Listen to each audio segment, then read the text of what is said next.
A very good morning to all of you. I hope everybody is safe and healthy, and this is your market update. The S&P 500 registered its first weekly gain in 3 weeks as investors seem to shrug off the jobs report that showed a cut of about 20.5 million workers in April. In terms of sectors that drove the performance, all the sectors were up. Energy was the leader with 4.34% gain. Industrials and materials were also up about 2.5%. Consumer staples and financials were up about 2.2%. The Nasdaq also closed higher at 1.58% positive. The Dow Jones was up about 1.9%. The Euro Stoxx 50 was also up, closing about a percentage higher. The US Treasuries were down, yields were higher. The 10-year was up about 4 basis points and the 30-year was up about 5 basis points. The 10-year closed at 0.68. Gold held on to the 1700 handle, closing at 1702.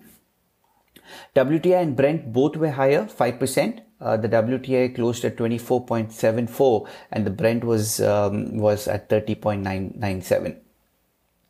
WTI advanced 25% for the week, capping its first back-to-back gain since February. It was the second best 5-day period in 2020 for the benchmark as Saudi Arabia raised its official selling price for June. The US shale producers joined the output cuts, and the government report suggested that the gasoline demand was starting to recover. So positives both on the supply and the demand side.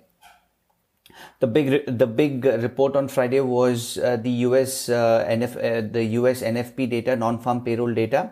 Now the US Labor Department showed that the pandemic inflicted the biggest 1-month blow to the job market on record. The unemployment rate shot up to 14.7% in April from the 4.4% that we saw in March. So employers shed 20.5 million non-farm jobs, equivalent to erasing every position created in the past decade. The economists surveyed by the Wall Street Journal had predicted the unemployment rate of about 16.1% and 22 million in terms of job losses. Why did the markets move up then? The stock markets, seem to completely shrug off this report. This was the worst that we have ever seen, yet the market was up. So a couple of things is that the stock market is always looking ahead. So 3 reasons that we can look at is, one is the numbers were not as bad as expected. Yes, that is a reason. And the second is at least 30 states had already begun allowing businesses to operate or announced plans to do so in May. And the third was that the investors were encouraged by a report that top trade negotiators for the US and China spoke on the telephone on Friday, pledging to create favorable conditions for their phase 1 trade deal. And this call was reported by China's state-run Xinhua news agency. A word of caution from Neel Kashkari, the Minneapolis Fed president. He said the Americans should brace for even more gut-wrenching news in terms of unemployment. He told the worst is yet to come, and the real jobless rate is already as high as 24%. And the Congress should also consider providing more help since the virus impact may linger for another year or two, he said. In terms of data from China posted a current account deficit of about 20.7 billion in the first quarter. That's the first in almost 2 years as the outbreak disrupted trade and travel. That compares with a surplus of about 40.5 billion in the prior period. The data in terms of supply, which I said that I'll touch upon. So two things that we can kind of take note here is that the US oil and gas drilling sank to an all-time low of about 374 last week. That's what Baker Hughes said. Now, crude explorers idled about 33 rigs, dragging the count to about 292. That's the lowest since before the shale oil revolution kicked off at the beginning of last decade. Another positive sign, Saudi Arabia loaded less than 7.1 million barrels a day onto oil tankers last week versus the 13.27 million that they were doing in May. Now, onshore inventories also fell by about 5 million barrels. So that's your roundup.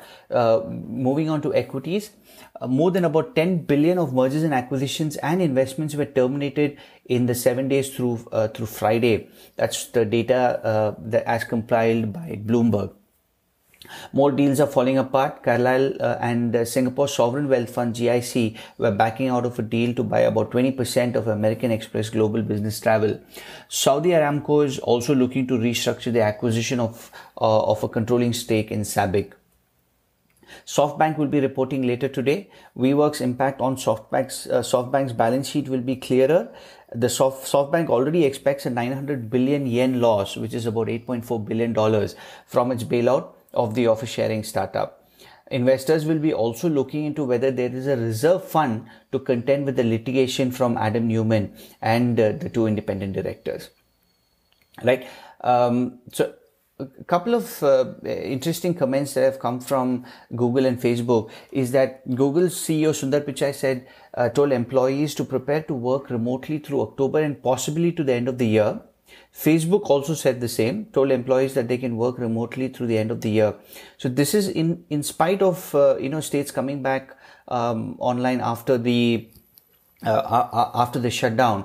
So this may be something that we can look forward to in terms of what will happen, even though states are reopening, but companies may still continue to encourage employees to work from home, and that has an impact on productivity and other things as well.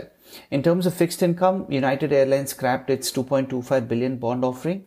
The carrier had been pushing to extend its sale this week. Potential buyers were pushing for better terms. The company had already sweetened the yield to about 11%, but that was also not enough. In terms of Forex, I think what we will be looking forward to is the RBNZ meet, the Reserve Bank of New Zealand meeting later this week. The big report that we'll be looking forward to is the US retail sales of which is forecasted to print at about negative 12%, and the University of Michigan's consumer sentiment report. So that is your market update. Have a great week ahead. Stay safe and stay healthy as well. Thank you.